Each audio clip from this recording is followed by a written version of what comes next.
Good afternoon po mga kababayan, ma'am sir. This is Jam, the Filipino channel na niya pong lingkod. So today is May 25, 2026 na tayo ngayon ay papunta dyan sa may human persona. It's our management service incorporated sa may Panay Avenue po ito, Quezon City. At dadalhin po natin sa may Save More in Place South Triangle, sa may Panay Avenue po yan, South Triangle, Diliman, Quezon City po. Okay, so magbabalik po tayo mamaya unti po pag nakakuha na po natin sa disclaimer po. Ang content po natin hindi kalsada at hindi ang passenger. Kaya nga naman, sakasakali man po na may marinig kayo mga pangalan ng lugar, pangalan ng tao, pangalan ng organizations, government o private man yan, ay wala pang pinalaman dyan na ito. At wala akong pinapatungkulan. Lahat po ng pinag-uusapan dito ay pawang dito lamang po yan sa loob at wala pong pinapatungkulan sa labas. Magbabalik po tayo mamaya ng tipo pang napo.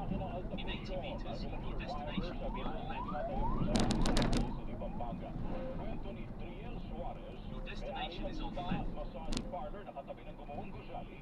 Natutulog na sila nang biglang makaramdam ng malakas na pagkinig mula sa ikalawang palapag ng parlor.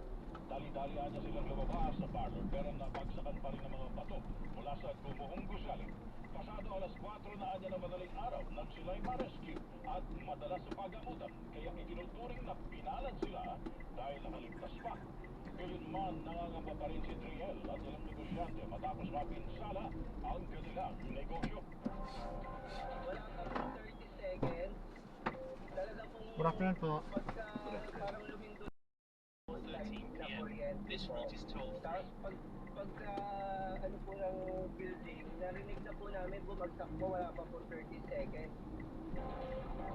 Dismayado ang ilang kaanak ng mga biktima ng Gumuhong Gusali sa Pampanga sa anilay mabagal na search and rescue Continue on operation Panay ng mga Avenue otoridad. for 1 kilometer. Sabi sa DZMF ni Lea Casilla o live-in partner ng isa sa inihinalang nasa ilalim ng Gumuhong Gusali na hanggang ngayon wala pa rin silang natatanggap na impormasyon sa kanilang mahal sa buhay.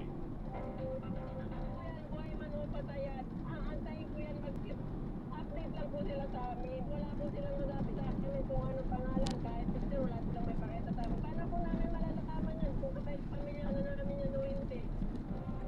Pinatitiyak naman ni Pangulong Marcos Jr. ang Gumuhong Gusali. Sinabi ni DSWD Secretary Lance Gatchalian na kabilang sa ipinamamahaging tulong ang 10,000 pisong cash relief assistance, 15,000 hanggang 20,000 pesos na tulong sa ilalim ng Sustainable Livelihood Program, medical assistance at burial assistance naman para sa mga namatay. Bibigyan din ng psychosocial counseling ng mga biktima para sa trauma o anxiety na dinulot ng insidente. Continue straight at the first traffic light. Then, in 600 meters, you will arrive at your destination.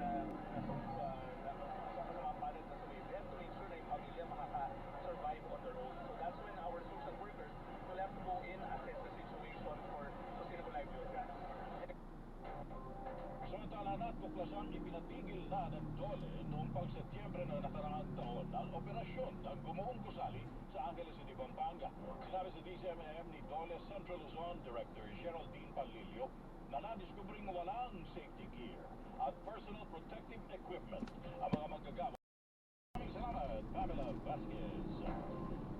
In 80 meters, you will arrive at your destination. Kaugnay sa pagkasawi ng isang Malaysian sa Gumuhong Gusali sa Angeles City, Pampanga. You have arrived at your Mula sa destination. Angeles at Iniradio Patrol, Nico Bagsik. Nico? Nakatakdang magtutuloy ang embahada ng Malaysia sa ospital ng Angeles kung saan kasalukuyang nananatili ang dakilang Malaysia National na nakawin pagbuhon ng dito sa barangay Pagtago. Ayon kay Angeles City Public Information Ayan, sa nag-drop na natin sila. Maraming salamat po sa panonood.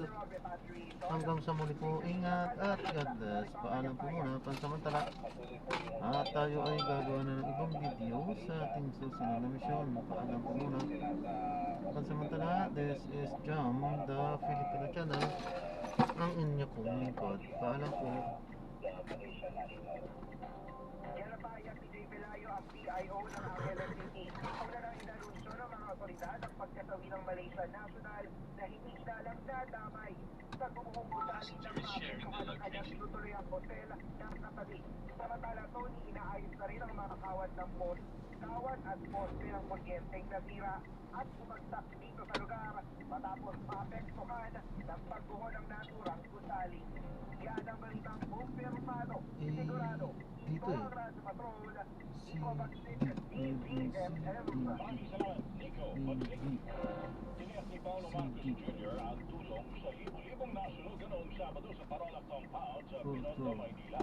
Binisita ng Pangulo ang mahigit 2,000 residenteng lumigas sa Dalpan Sports Complex kanina umaga para matiyak na matatanggap ng mga residente ang lahat ng kailangan para makabangon. You have arrived at your destination. DSWD ng hygiene kits, family food packs at 10,000 cash assistance.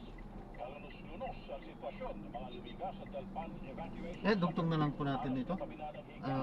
Dito yan sa may Tambak ng basura. in place at ihahatid natin sa Triangle Square, Quezon Avenue, South Triangle, Diliman, Quezon City. Good morning po, sir. So, case, K? Yeah. Okay po.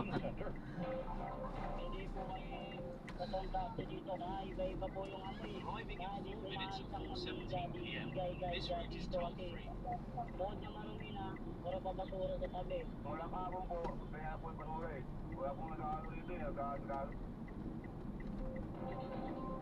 Aabot sa 30 individual ang apektado In 50 meters, turn left onto Scantalbano Avenue. Barrio, Caloocan, kanina bandang alas 3 ng madaling araw. Tumagal ng mahigit isang oras ang pag-apula sa sunod na nirespondehan at 30 truck na ang bombero. Wala namang napaulat na nasaktan sa sunod na tumupok sa 15 bahay. Iniimbestigahan pa ang sarginang In sunod 70 meters, na tumupok turn sa right at the traffic light. 200,000 pisong halaga ng ari-arian.